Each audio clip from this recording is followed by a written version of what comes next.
And welcome, everybody, to the Andrew Cooperrider Show. Of course, I'm your host, Andrew Cooperrider, and today we'll be covering public schools here in Kentucky. I've been seeing a lot of stories regarding teachers sexually assaulting students.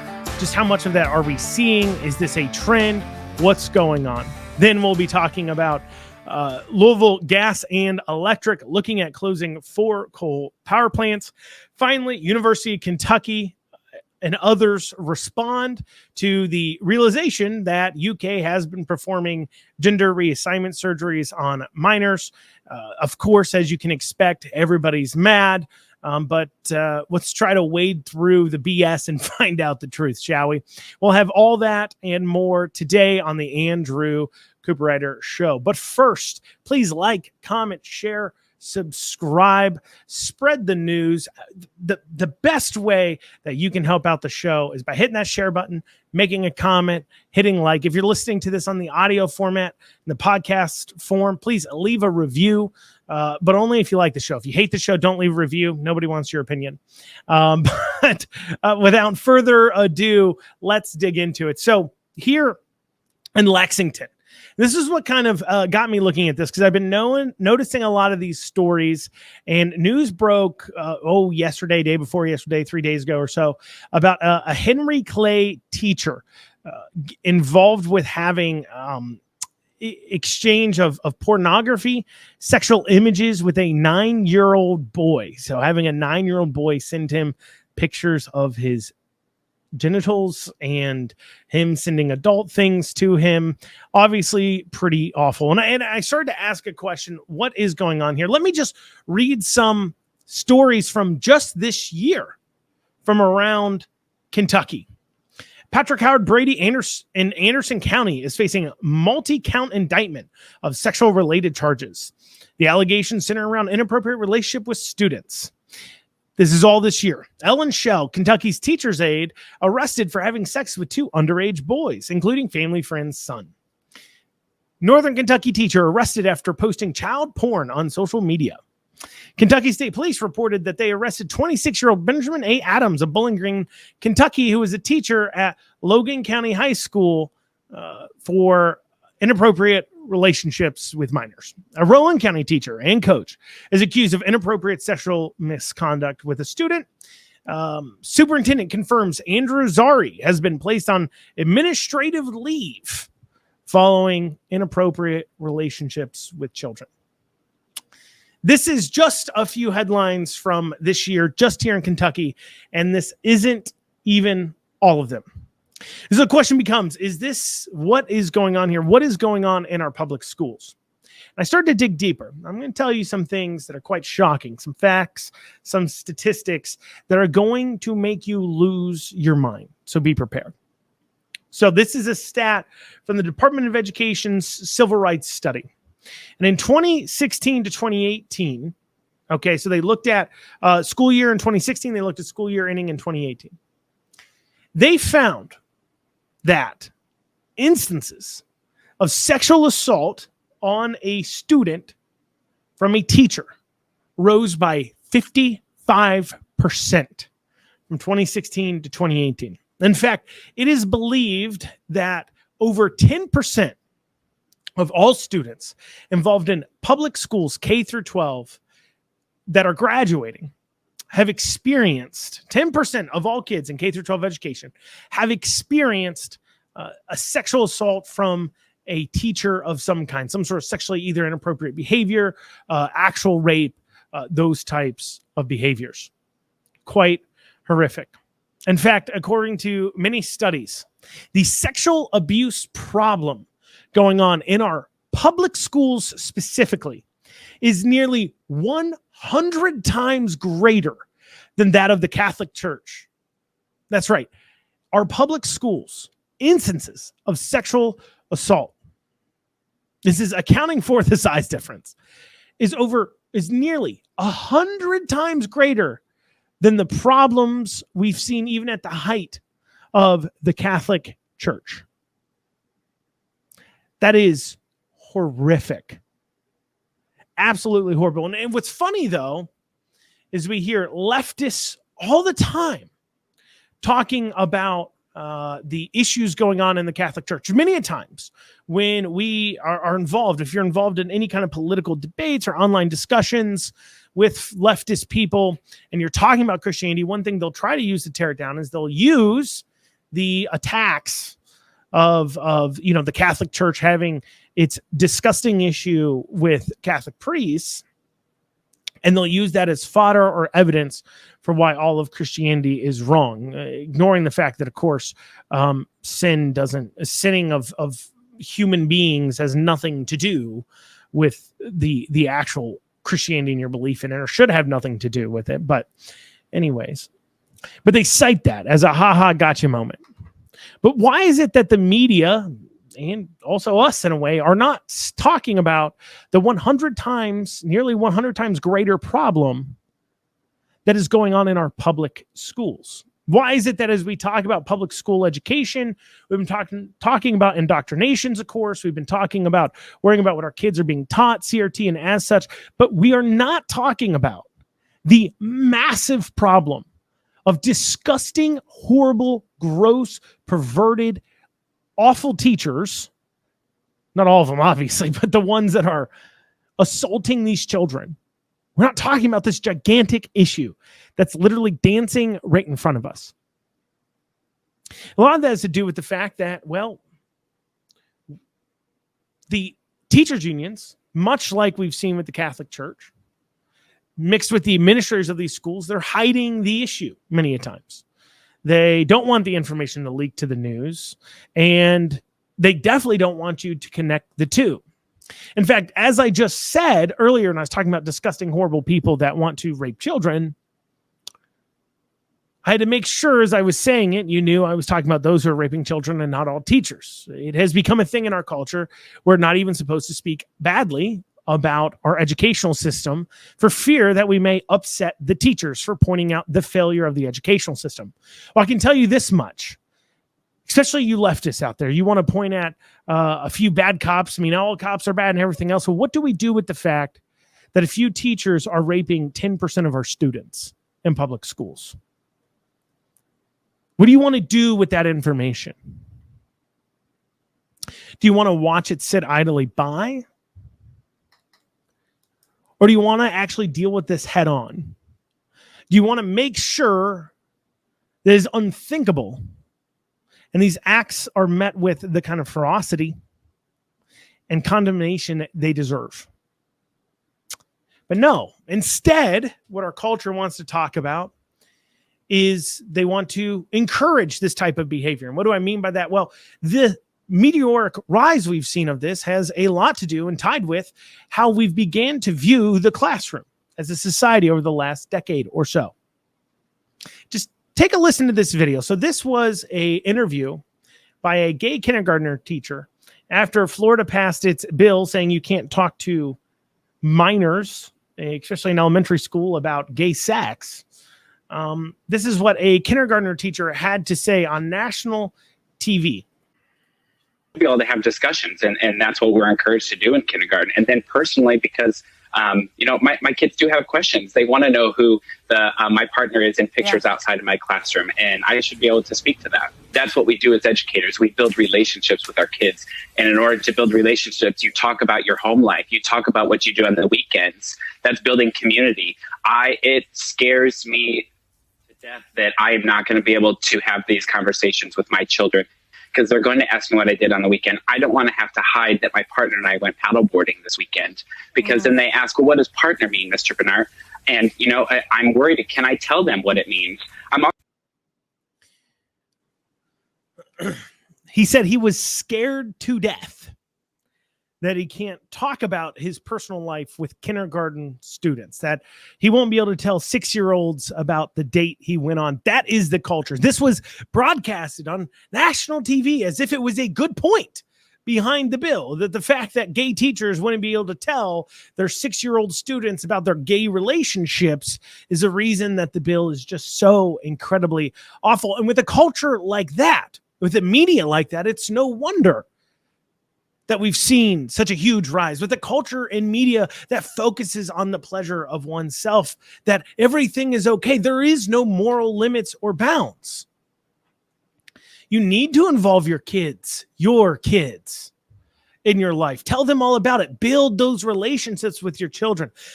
Your children. These are students. And I'm not telling you you can't build an educational relationship with them, but in what point of your life does it matter if they know the name of your husband or your wife?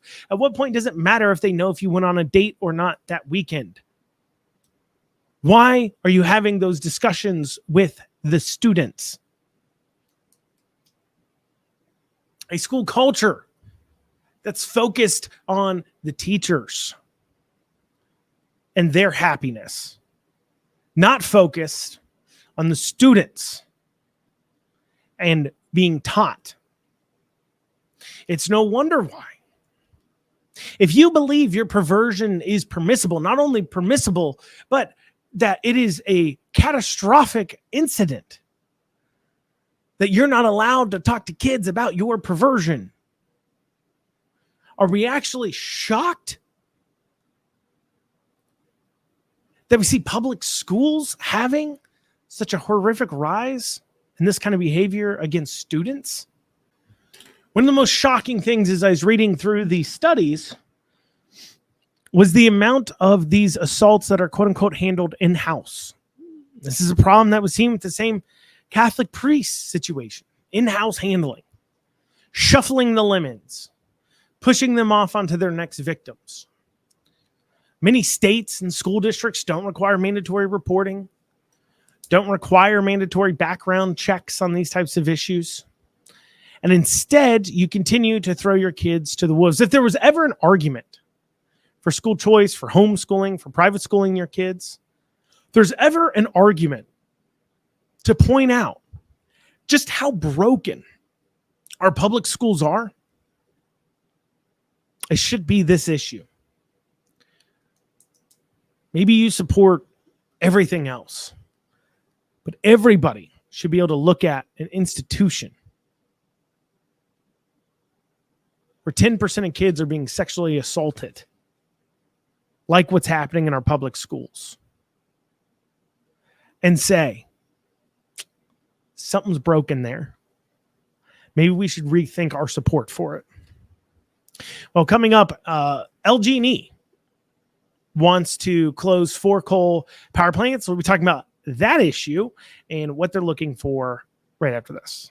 Sorry, y'all, for the ad break, but it is how we keep the lights on. And if you want to hear your advertisement on the Andrew Cooperrider Show, check out theandrewshow.com and click on advertisers, and you can see our pricing there. Once again, that's theandrewshow.com, and just click on advertisers, and you can reach out right there. We appreciate all of your support as it helps us keep going and bringing the information we need. Also as well, please like, comment, share, and subscribe. Have a great day.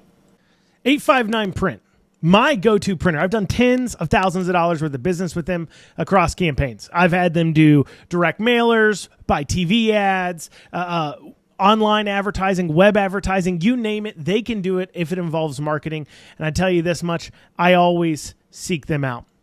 They offer pricing that's the same or sometimes even lower than big places like Vistaprint while giving you that local feel and attention that you deserve. Check out 859 Print. Tell them Andrew sent you. All right, Louisville Gas and Electric and Kentucky Utilities have filed a request to retire 4 coal-fired electricity plants and 3 natural gas plants, replacing them with either new natural gas plants and solar facilities. And they're having a public hearing about this.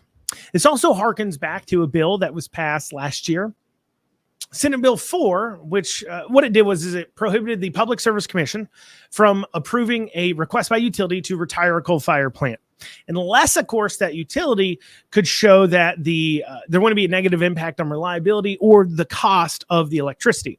And a big part of the reason why this is because, well, okay. So you'd love to see in our power creation markets a free market where what's the best survives and what's not the best goes down in flames, right? The problem when it comes to our electricity markets is that it is the farthest thing from a free market because, quite frankly, power companies own the lines. You don't have in a market multiple power companies. You do not have a choice of electric companies. You have one electric company. And they have entered into this unholy relationship between government and private business in order to maintain that monopoly where you can't receive, nobody else can come through, build power lines to you and compete with your current electricity provider. And for that reason, it means that electricity providers, even though they are quote unquote private companies, are so heavily regulated. This is a choice they have made, whether it was recent or a long, long time ago, where they made the decision that they wanted to enter into this agreement so they would have a monopoly. And that had opened up the door for why these power companies find themselves so regulated. Now, what we see a lot of times from, of course, the federal government has been this push to convert everybody to so-called green energy. We've seen this push result in some pretty disastrous effects. Take the recent Texas issue, where we saw, solar and wind really start to fail, as well as other grids start to fail. Now, people want to point out to say solar and wind was only 10% of their grid. Or we look at California that has rolling blackouts and true issues with power generation using large amounts of solar and wind. And a big part of the reason why is because if solar and wind fail and it's only making up 10 or 15 or 20% of your grid, well, then everything else has to come online and support that. And if they don't exist, if the coal-fired plants don't exist or properly insulated natural gas lines don't exist, well, then it can't make up the difference and it causes reliability issues. On top of that as well, solar and wind can be some pretty expensive technology when you consider that it doesn't make up for the difference. See, what happens is power is like a market. So excess power generated on this part of the grid can be transferred across the country to other parts where they can import their power. That's what it means when California buys in its power from elsewhere. But having to go through those different grids and processes to pull in that power from elsewhere on the grid and from other suppliers is pretty darn expensive. And then that rate gets passed on to your consumers, hence why it's a price protection for consumers as well. So while you may get paid by the federal government to put in place solar or wind energy, because the federal government is pushing these green technologies on you. And while when it is sunny or when it is windy, that produces more than enough power, at night when it's not there, you have to pull your power from elsewhere. But you have a solid customer base. They're not going to leave you. You're in a monopoly. So you can pass those expenses on to others. That's why Senate Bill 4 last year was passed, in order to address that concern. Now, obviously, it was pushed heavily by the coal lobby groups because there is a real problem here in Kentucky that we do rely on coal jobs, especially in eastern and western Kentucky, in order to greatly help the economies. In fact, the 1990 Clean Air Act was one of the biggest killers of the eastern Kentucky economy as it shifted coal jobs from in eastern Kentucky in the Appalachians here out west into Wyoming. And some would say, well, that's just the progress of things. Get over it, champs. But my question would be, is it fair then for you to be taking their tax dollars, however, and funding the destruction of their jobs? Because that's what you're doing. If it was literally just a free market and green energy was found to be the cheaper, more reliable, a better alternative to then coal-fired plants, well, I get it. Them's the breaks, kids. But it's not a cheaper and more reliable option. You know how you know? Because the federal government has to hand out subsidies, incentives, and sometimes just cold, hard cash to companies to get them to adopt the practice. If it was truly the way of the future and it was truly the cheapest route, it was truly the best free market choice to do so, well, then those tax incentives, those money, that cash wouldn't need to be dispersed out. Is it fair to be taking money from these hard workers to then fund their own demise, to fund them into poverty? Of course, that's what happens many times across our government everywhere. But to have these people fund their own unemployment because you want to take money out of their pockets and hand it to green energy companies or corporations that follow your political edicts? Of course not. See, it'd be great if we were just operating on a free market and this was all just that decision, but we've destroyed the process, just outright destroyed it. And you do have to ask a question about reliability. I mean, this is Kentucky after all. It's not always sunny here. How can we rely on solar? On top of that, where are the minerals coming from? See, we as a state have already invested over $500 million, over 500 million in electric vehicle incentives, cash, tax carve-outs, whatever you want to call it. Over $500 million just cold hard cash to companies to put in place green energy projects, lithium batteries, and as such plants. The problem is, where do we find these minerals at? Like I said, I find it laughable when I see people make fun of the naysayers, people like me who say, look, I don't think this is the future, or I just don't think we're there yet.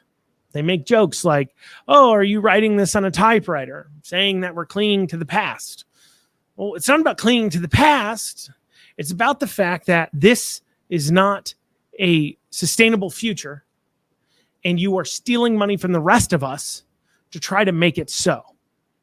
That isn't clinging to the past. That's saying the future should fund itself.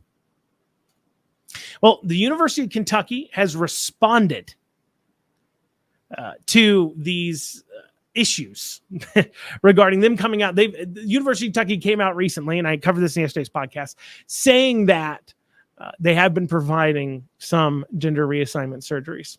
Well, we do have our first article that I've seen on this out of the Herald Leader. We'll be covering that, but they've got some interesting statements in there.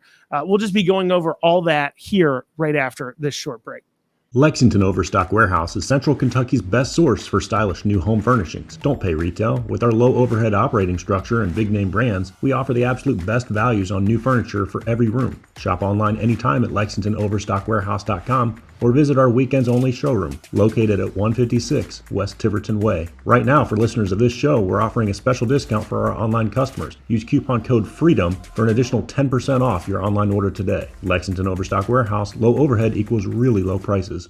Sorry, y'all, for the ad break, but it is how we keep the lights on. And if you want to hear your advertisement on the Andrew Cooperrider Show, check out theandrewshow.com and click on advertisers, and you can see our pricing there. Once again, that's theandrewshow.com, and just click on advertisers, and you can reach out right there. We appreciate all of your support as it helps us keep going and bringing the information we need. Also, as well, please like, comment, share, and subscribe. Have a great day.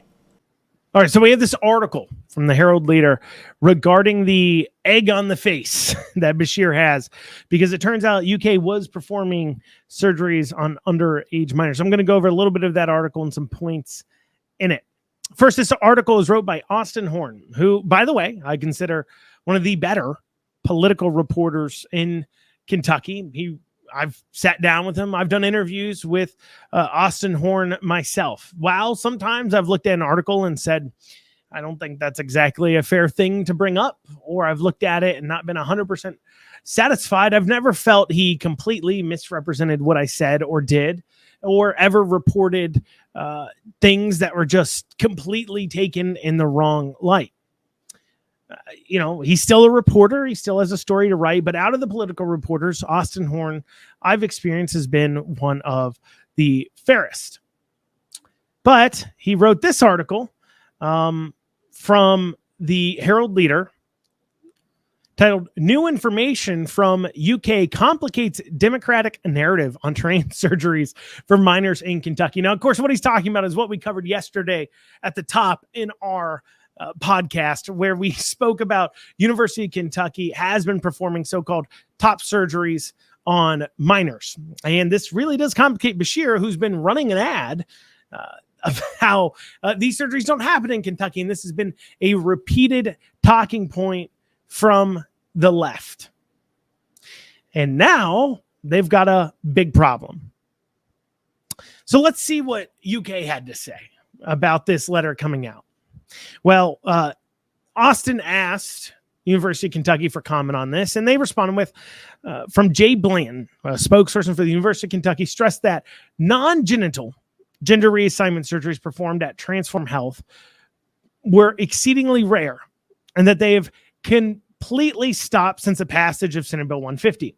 He said that the clinic performed a small number of surgeries on minors who are almost adults, stating that the clinic hadn't performed the surgery on anyone as young as 14. Pause. Okay.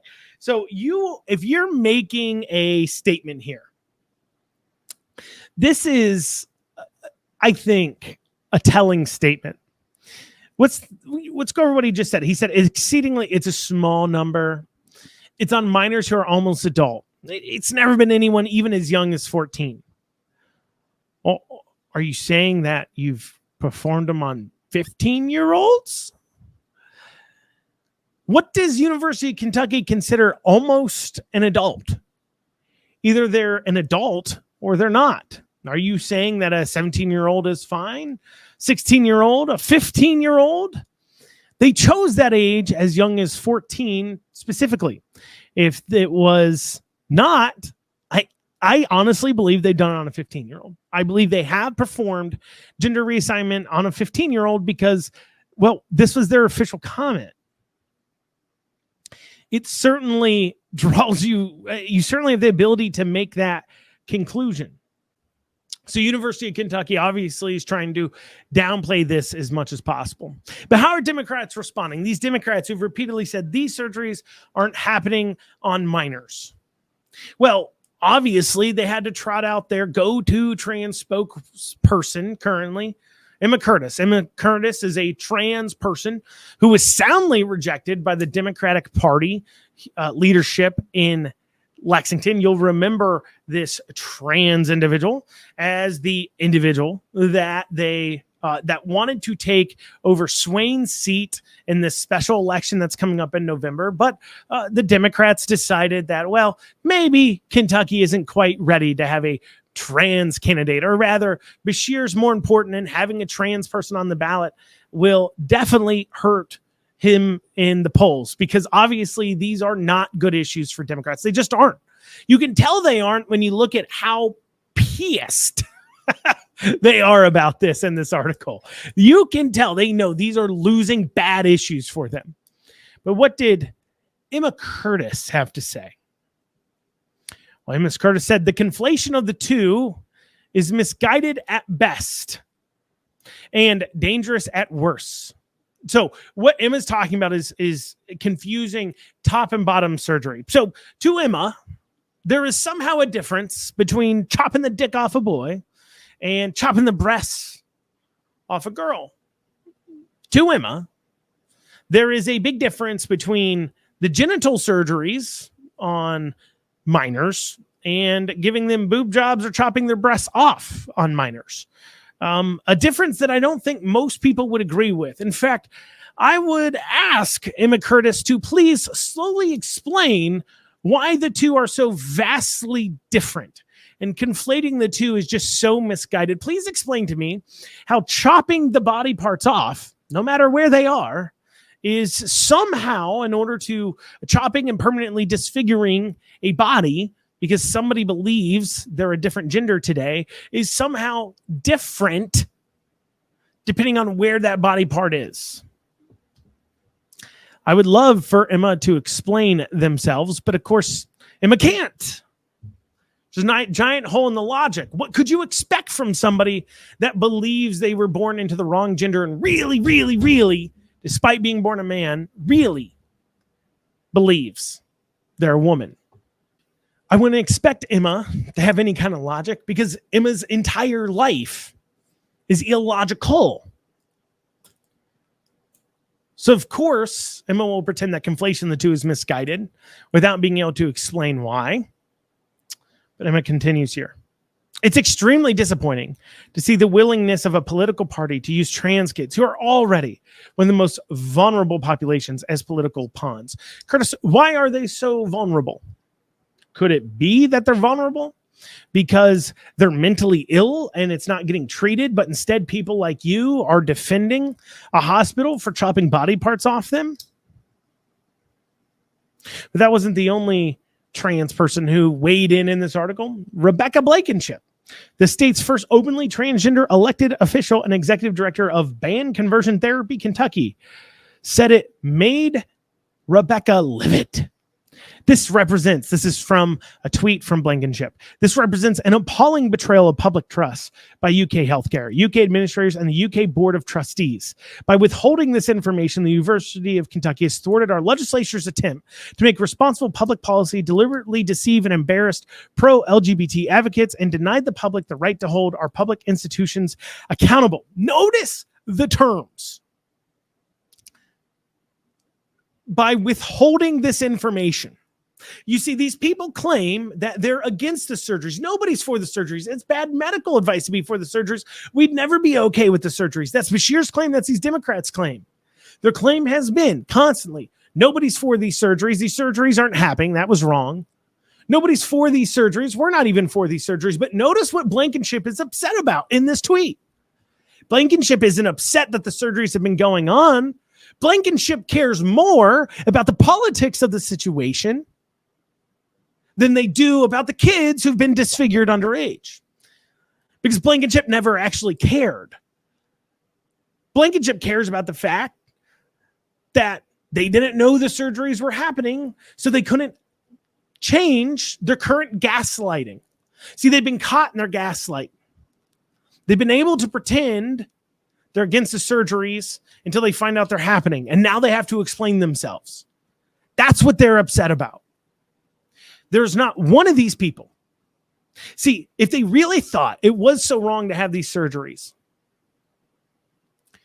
Bashir's campaign, Emma Curtis, Rebecca Blankenship, those two transgender people, would have brought up the fact that the kids were victimized here. Thought never crossed their mind. I never brought it up. In fact, the Bashir campaign had this to say. Alex Floyd, Bashir's re-election campaign spokesperson, called Cameron's campaign, which touted the recent report, flailing and divisive. The governor has consistently said he doesn't support these procedures. Through today, no reports from the medical community of such surgeries have been provided to the governor's office. Both the Fairness Campaign and multiple healthcare systems have reported that these surgeries are not being performed. With regards to the letter, the governor reiterates his opposition to these surgeries.